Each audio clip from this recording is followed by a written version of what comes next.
Tony here. I'm coming back from Tifton to a relative of mine's funeral. He wasn't a young man, but he was about my age, maybe a few years older. But he passed away before his parents did, and that's always sad, and always makes me re-examine things and look at things a different way, because he's a good guy. He just might not have found his total purpose yet, which I don't think he did, like a lot of us don't.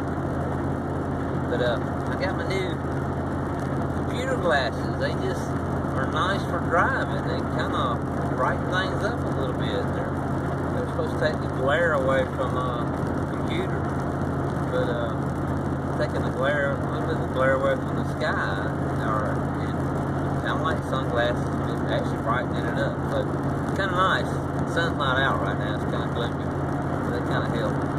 Anyway, I wanted to talk about that, about Christ in you, the hope of glory. And as I started seeing that, and I want to say this right off the bat, I used to say that, or I've heard that said in the past, and it was a scripture that I thought I understood, and now, when I say it now, it takes on a totally different meaning than when I said it then. I see something in it that I didn't see before. I see Paul called it a mystery before he even made that quote, Christ in you, the hope of glory. He made it like it was something that hadn't been revealed or was being revealed to him. In another place he talks about when the reading of the Old Testament law being read, there remained a veil upon the people's eyes, and he said that veil still remains to this day. Speaking of his day, of course, because he couldn't speak large, but he wasn't here then yet. So he's speaking of his day, the same veil remained over their eyes. So they didn't see the truth of what the law and the prophets and all were saying, and I'm not sure even the people who the prophets and all who saw them things and said them actually had a clue, a real clue as to what they were seeing. They were seeing things by the Spirit, and some of them exactly knew what they were seeing and saying. But still, there remains, even today, in the New Testament church and in amongst people in the United States and other countries, I think there's still a veil remains over the Scriptures. And it's not, I'm not talking about whether you're born again or whether you're not veiled. You know, we think we pierced the veil because we had an experience from God. And maybe somewhat we have pierced one part of it, or have an enlightening or an awakening, or just a relief that, you know, that God loves you and He's forgiven you for your mistakes. That's a pretty awesome thing, and I wouldn't take away from that at all. But there still remains a veil over the Scriptures. I've started to see things that are just being illuminated out of the Scriptures in a way that I've never seen them. I've seen something arise. I've seen a subject matter that is in there that is avoided by, slow down, I'm running a little fast for me. A subject matter that is avoided by most of the teaching and preaching that I know of. It's because it's something that's underneath that modern day teaching and all is almost made it taboo. So I know that sounds funny, but almost like the real meaning of the Scriptures and the meaning of Christ in you, the hope of glory, has become taboo. It's not right. It's not a good message. It's an evil message. They're scared of the truth. Is what it boils down to. know how to go any deeper into it without just saying some stuff that's probably rocks everybody. But I started seeing that every time Jesus spoke, when he spoke to people, he spoke truly as man. But he spoke as Holy Spirit and he spoke as God. So he spoke as all three. I think sometimes we think that we avoid the fact that he was speaking as God, but he wasn't just speaking as God, he was speaking as the Christ. And so if you listen to what he's saying, you could almost say the exact same things he's saying. Because he's not just saying them to you, he's saying them in you. For instance, if you knew the gift of God and him that speaks to you, you would have asked of him, and he would give you everlasting water springing up. I'm not quoting just right, but springing up within you, an everlasting stream.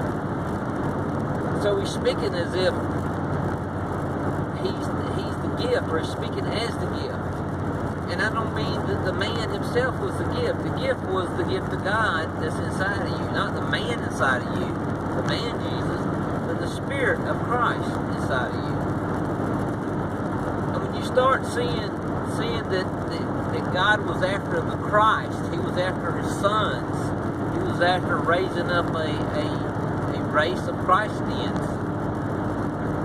He's not after getting you into heaven. He's after inhabiting the earth through you. If I could say it like that. And what I wanted to say is that, like, you can't put a new patch on an old garment. Because the patch is stronger, it'll rend the old garment. And you can't put new wine in old wineskins. Since new wine is so strong, it'll burst the old wineskins. You have to have a new garment. So what Jesus is saying through that is you can't place the life of Jesus and patch it on your sinful life. His life will make your life bad. You have to get a new life. I'm not just talking about a born-again experience. You have to see, you have to get a new foundation. You have to get a new vessel. And the vessel is an understanding. It's a vessel of understanding. It's not a physical vessel. It's a vessel of perceptions, a vessel of new truth. Jesus said, upon this rock, what did Peter say first? Thou art the Christ, the Son of the living God. Jesus said, upon this rock. Now the rock that Jesus was the Christ? Yes. But it goes further than that. It's the rock of Christ. You have to build your life upon the rock of Christ. And where is the rock of Christ? If you've got a new vessel, it is you. It is in you and it is you. It's you in truth. It's you in righteousness. It's not Jesus patched on your life or just slipped up under your wicked life so you can make it somewhere else you don't deserve to be.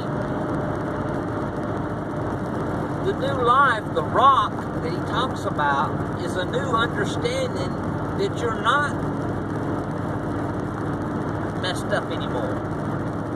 And I don't know, anymore is not even a good word. You're not inordinately bad. God created you for the first place. How could you be inordinately bad? Your perception, our perception is what got mired. It's what got twisted. We became sinners with no hope. So the new foundation is we are Christians. We are built upon the Christ. Not a bunch of little Christ, but there's one Christ, one Son of God. And that's you, and that's me, and that was Jesus. It just so happened that he was able to shine it and show it in a way that nobody else could. And all that means, there's meaning in everything.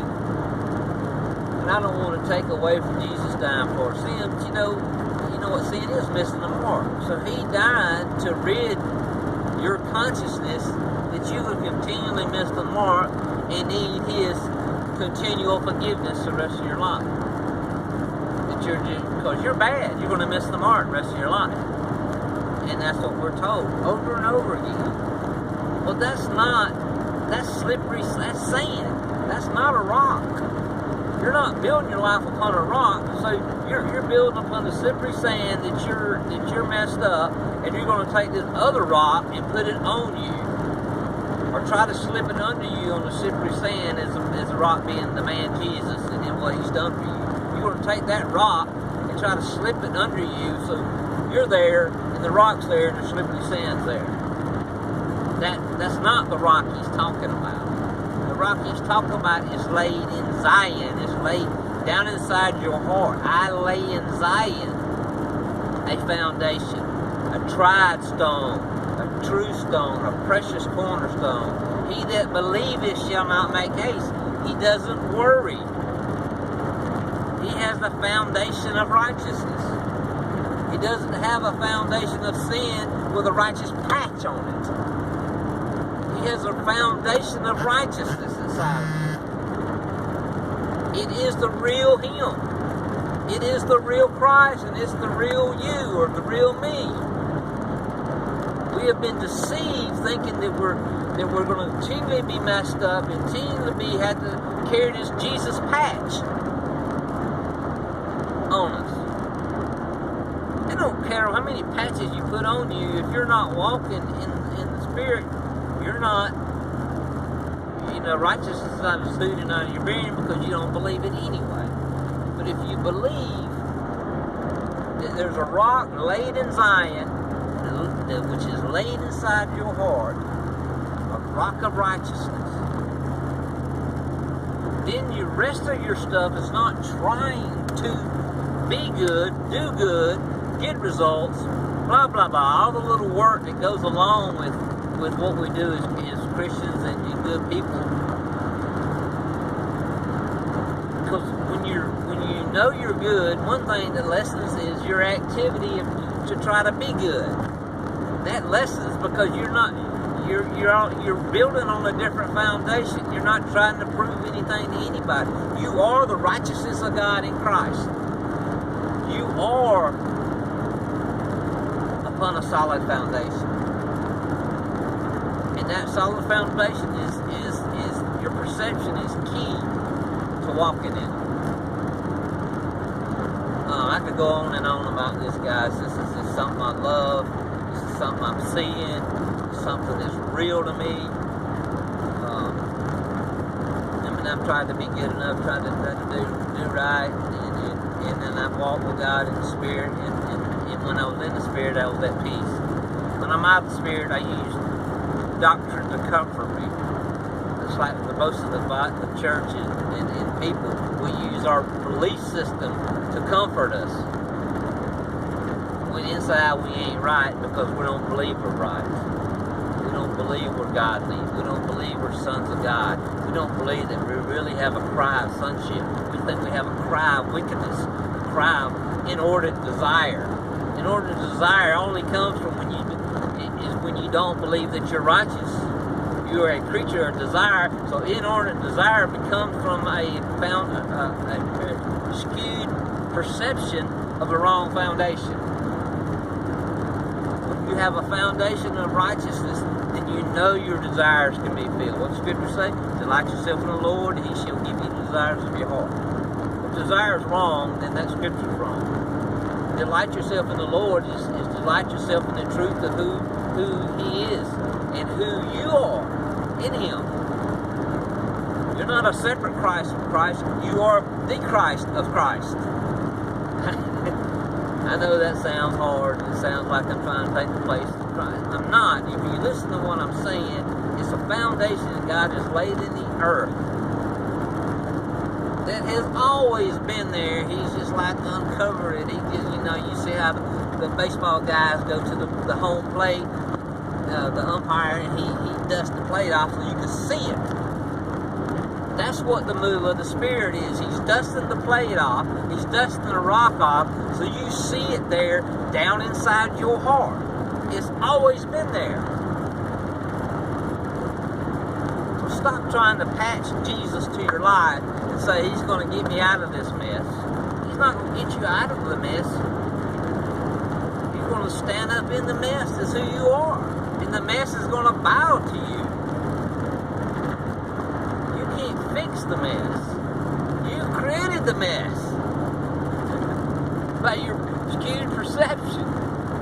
So when your perception comes back right, you start operating from a place of relational authority and relational righteousness, that you are the righteousness of God. Then circumstances and situations start bowing. The proof's not in the circumstances. The evidence is in the circumstances. But the proof of who you are is not in the circumstances. The proof of who you are is in the truth of the gospel. It is in the unveiled Christ that has been laid down in every one of our hearts. Whether you're born again or not, it's in there. The born again experience should just uncover it. You are the righteousness of God in Christ. Well, y'all have a good day. See you later.